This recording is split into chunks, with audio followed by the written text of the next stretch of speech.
We've all been there. Knocked down by failure, crushed by pressure, or wounded by the betrayal of someone we trusted. Life has a way of throwing its toughest punches when we least expect it. It's easy to feel lost, overwhelmed, and powerless in these moments. But what if I told you there's an ancient philosophy, a timeless toolkit, designed specifically to help you not just survive these hardships, but to emerge from them stronger, calmer, and more resilient than ever before? This is the power of Stoicism, and today we're going to unlock its secrets together. Let's start with failure. It's a universal experience, yet it feels so personal, so painful. We pour our heart and soul into a project, a relationship, or a goal, only to see it crumble. The Stoics had a radical perspective on this. They didn't see failure as an end, but as an essential part of the journey, a lesson, an opportunity. The Roman emperor and Stoic philosopher Marcus Aurelius wrote, "The impediment to action advances action. What stands in the way becomes the way." In other words, the obstacle itself is your path forward. It teaches you what you need to learn. So, how do we practically apply this? The Stoics used a powerful technique called premeditatio malorum, which literally means the premeditation of evils. It sounds grim, but it's incredibly empowering. Before you start a new venture, take a moment to visualize everything that could go wrong. Your business might fail.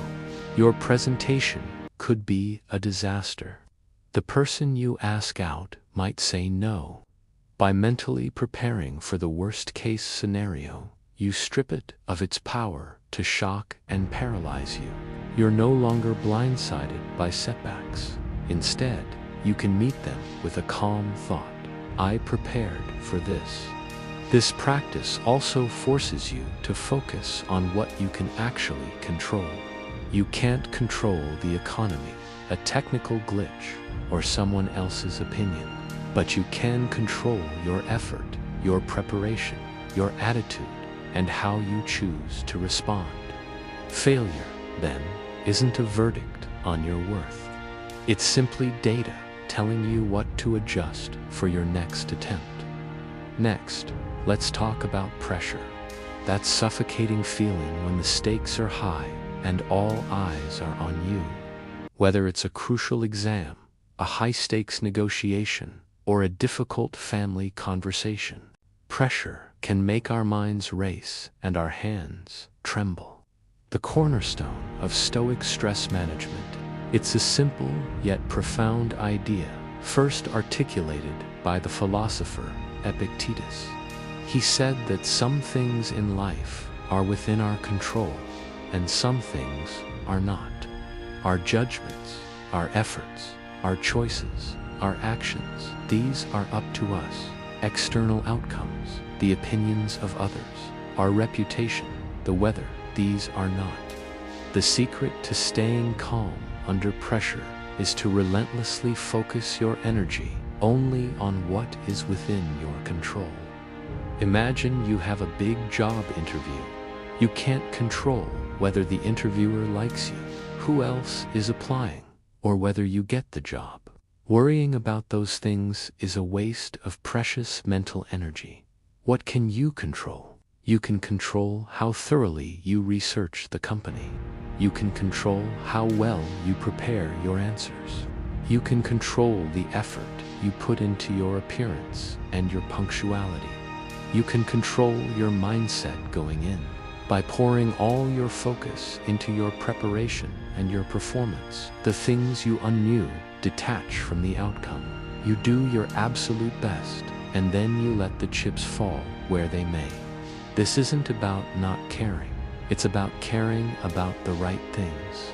It's about finding freedom in focusing on your own actions, which is the only domain where you are truly sovereign. Now, for one of the most painful human experiences, betrayal, the sting of being let down by a friend, a partner, or a family member can cut deeper than any professional failure. It attacks our ability to trust and can leave us feeling isolated and bitter. How can Stoicism possibly help here? The Stoic answer is challenging, but it is also liberating. Just like external outcomes, the actions of other people are firmly outside of your control. People will act according to their own character, their own judgments, and their own flaws.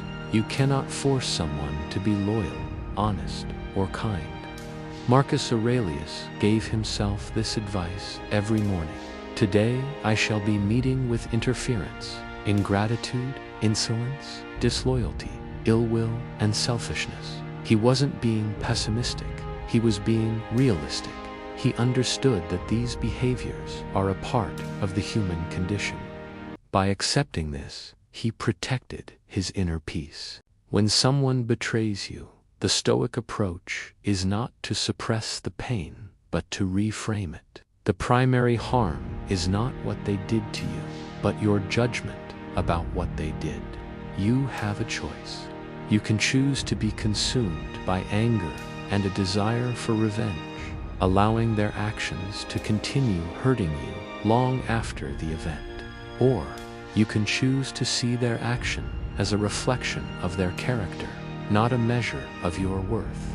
You can choose to learn from the experience, to set better boundaries in the future, and to focus on your own virtue and integrity.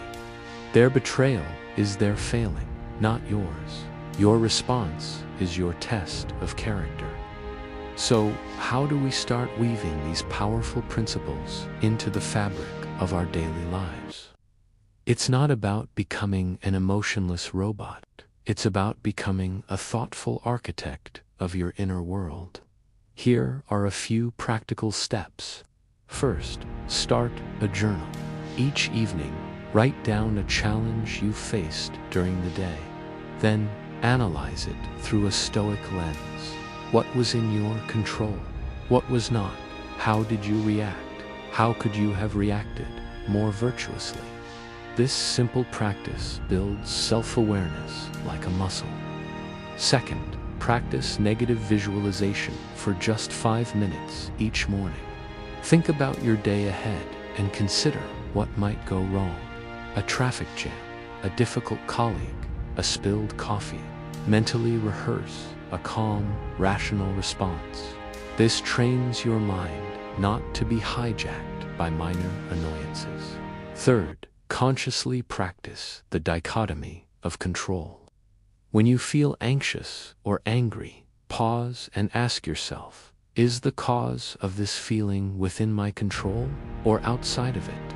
If it's outside your control, practice letting it go. Acknowledge it, and then consciously shift your focus back to your own actions. It's like a mental push-up, and the more you do it, the stronger your inner peace becomes. In the end, Stoicism isn't a magic cure for life's problems. The challenges will still come.